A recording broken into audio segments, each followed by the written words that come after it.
do programa Moraes Liberdade de Expressão da Assunção. Só por aqui na Assunção 620, com a direção do Moreno Noiola. Meu querido Jonas, boa noite. Vem comigo.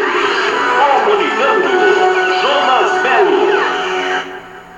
Muito boa noite ao você, Moraes Filho. Boa noite ao Fabiano Soares, aí na máquina de som da Rádio Assunção, um dos melhores operadores de áudio do Brasil. No pique da Assunção, né?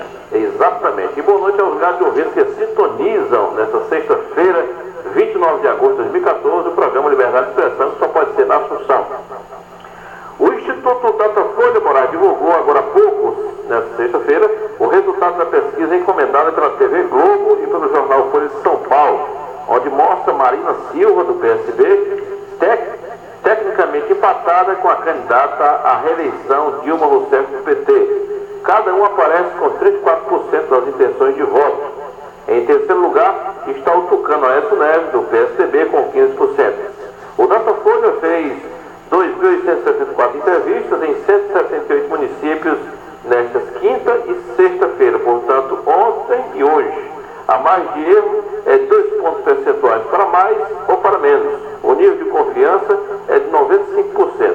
Isso quer dizer que se forem realizados 100 levantamentos, em 95 deles, os resultados estariam dentro da margem de erro de 2 pontos prevista. A pesquisa está registrada no Tribunal Superior Eleitoral, TSE, sobre o número 438, melhor dizendo, 2014. Só repetindo, 438, 2014 é o registro no Tribunal Superior Eleitoral. Mas vamos aos números, porque o Datafolha, ele traz justamente todos os candidatos. E para não cometermos injustiça e cumprir as regras do Tribunal Regional Eleitoral, a gente faz o seguinte, faz a leitura de todos os candidatos que disputam a presidência da República. Dilma Rousseff, do PT, 34%, Marina Silva, do PSB, 34%, portanto estão empatadas. Isso no primeiro turno. Aécio Neves, do PSDB, 15%, Pastor Everaldo, do PSDC, 2%, José Maria, do PSTU, não pontuou, tem 0%, Eduardo Jorge também está zerado, Luciana Genro, do PSOL, zerada, Rui Costa Pimenta, do PCO, também zerado, Eimael, do PSTC, não tem nada, Levi Fidelix, do PRTB, também não tem nada, Mauro Iaz, do PCdoB, também zerou. Brancos, nulos e nenhum, somou 8%. Não sabe e não responderam 9%. Portanto, todos os candidatos que estão disputando, só quem pontuou foi a Dilma, Marina, Aécio, Pastor Everaldo e o restante zerou. Portanto, a Marina Silva, se as eleições fossem hoje, nós teríamos no segundo turno. E há quem diga que Marina poderá ser eleita no segundo turno com 10% de diferença. Se isso acontecer, com certeza nós teremos a presidenta a partir de 2015 sendo a Marina Silva, assim com a vontade do povo brasileiro. Mas ainda é muito cedo para pensar nisso. No segundo turno ficaria na seguinte condição. Nas simulações de segundo turno, o Datafolha avaliou os seguintes cenários: Marina Silva com 50%, Dilma Rousseff 40%. Eis a questão que eu falei, 10% de diferença. Então, no segundo turno, Marina Silva ganharia com 50% dos votos. Brancos e nulos, e nenhum responderam, 7%. Não sabem e não responderam, 3%. E se acontecesse a seguinte condição de Dilma Rousseff com Aécio Neves, ficaria na seguinte condição: 48% Dilma e 40% do Aécio Neves. Brancos, nulos, nenhum, 9%, não sabem, não responderam, 4%. O Datafolha não realizou simulação de segundo turno entre Marina e Aécio. Portanto, essa é a pesquisa Datafolha de hoje, dando vitória no segundo turno de Marina Silva com 50% e tecnicamente empatada com Dilma Rousseff com 34% na pesquisa de hoje. Portanto, essa é a realidade do cenário eleitoral no momento. Mas como eu digo a você que pesquisa é momento, a gente tem que aguardar a decisão do povo nas urnas do dia 5 de outubro. E a polícia está investigando, Moraes, outros torcedores por racismo no jogo do Grêmio. O goleiro do Santos, que foi tão comentado na televisão, no rádio, o Aranha, que foi insultado com ofensas racistas por parte da torcida do Grêmio durante uma partida, ele confirmou as agressões em depoimento nesta sexta-feira no inquérito 4ª Delegacia de Polícia de Porto Alegre. Mas quem tem os detalhes direto de Brasília é a repórter Andréia Tavares. O goleiro do Santos, Aranha, que foi insultado com ofensas racistas por parte da torcida do Grêmio durante uma partida, confirmou as agressões e depoimento nesta sexta-feira no inquérito aberto pela 4ª Delegacia de Polícia Civil de Porto Alegre. A mulher que apareceu em um vídeo xingando Aranha foi identificada. Ela prestava serviço terceirizado no Centro Médico Odontológico da Brigada Militar do Rio Grande do Sul. A brigada já pediu a sua substituição. Segundo o diretor de Polícia Regional de Porto Alegre, delegado Kleber Ferreira, os próximos passos serão a identificação dos outros torcedores filmados gritando a palavra macaco. A polícia já requeriu os vídeos e espera concluir o inquérito nos próximos dias.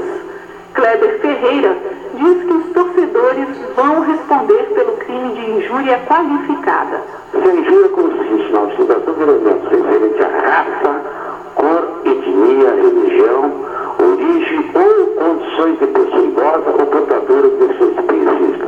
O sujeito que está enquadrado neste parágrafo 3º do artigo 140 do Código Penal, ele cometeu o delito tranquilamente. Conheço que a pessoa chama ele de macaco, negros vestidos e outros impropérios, mas realmente ele está enquadrado nesse artigo aqui. A diretoria do Santos divulgou nota de repúdio às agressões sofridas pelo goleiro Aranha, mas reconhece que é um fato isolado e que não depõe contra a torcida gremista e pede a retomada da campanha contra o preconceito nos estádios, que foi iniciada por ocasião das ofensas sofridas pelo jogador Arouca. O Grêmio também se manifestou dizendo que o episódio foi um fato isolado e que está tomando todas as providências para identificar os agressores. E se forem sócios, serão expulsos. Se não sócios, proibidos de frequentar o estádio. Com produção de Renato Lima e apuração de Alex Rodrigues, de Brasília, Andréia Tavares. Tá aí, é uma questão de ordem, essa moça poderá pegar de 1 a 3 anos de cadeia. Antigamente não tinha isso, as pessoas não falavam essas bobagens, porque eu acho que você tem que se valorizar. Se você tem a cor parda, se você é afrodescendente, você tem que gostar de você, não ligar para que as pessoas falam. Isso é questão de ordem, porque o maior jogador do mundo e rei do futebol é o Pelé, que brilhou nos campos, ainda continua sendo, e nem por isso ele foi para a delegacia, foi chegar tal. As pessoas têm essa mania de inventar todos os dias uma confusão para envolver a imprensa, para desgastar o poder. As pessoas vão à delegacia denunciar um cidadão desse, ou melhor, ele vai para a delegacia arrumar confusão, porque essa moça aí praticamente já não vai conseguir emprego mais em canto nenhum, vai ficar mal vista por esse tipo de comportamento. Ele deveria relevar essa questão, mas já que é lei, quem fizer esse procedimento deverá com certeza ser punido com o rigor da lei. Eu não recomendo que ninguém ande xingando ninguém, né, Moraes? Beleza. É verdade. Mas nós temos uma informação, Moraes, que o Conselho de Constituição e Justiça pode analisar na próxima terça-feira uma PEC que acaba com o imposto dos remédios. Olha a notícia boa para você, Moraes, né? Essa PEC, com certeza, vai trazer benefícios. Os remédios são caros. Como é que se fala, Moraes? Os remédios são caros mesmo. É verdade. A Comissão de Constituição e Justiça do Senado, ela vai com certeza acabar com o imposto dos remédios para as pessoas que dependem do medicamento. Portanto, o Roberto Fragoso está em Brasília e tem as informações. Vamos lá. A aprovação da proposta de emenda à Constituição do senador Paulo Bauer, do PSDB de Santa Catarina, é uma demanda da sociedade. Neste ano, a Frente Parlamentar que estuda a desoneração dos remédios recebeu um documento com 3 milhões de assinaturas pedindo o fim dos impostos sobre os medicamentos.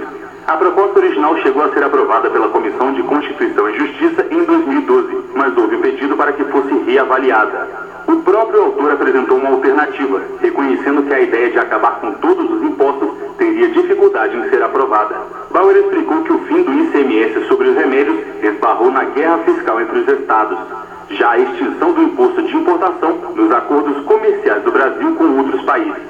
A PEC prevê agora o fim dos impostos e contribuições federais, além de taxas administrativas.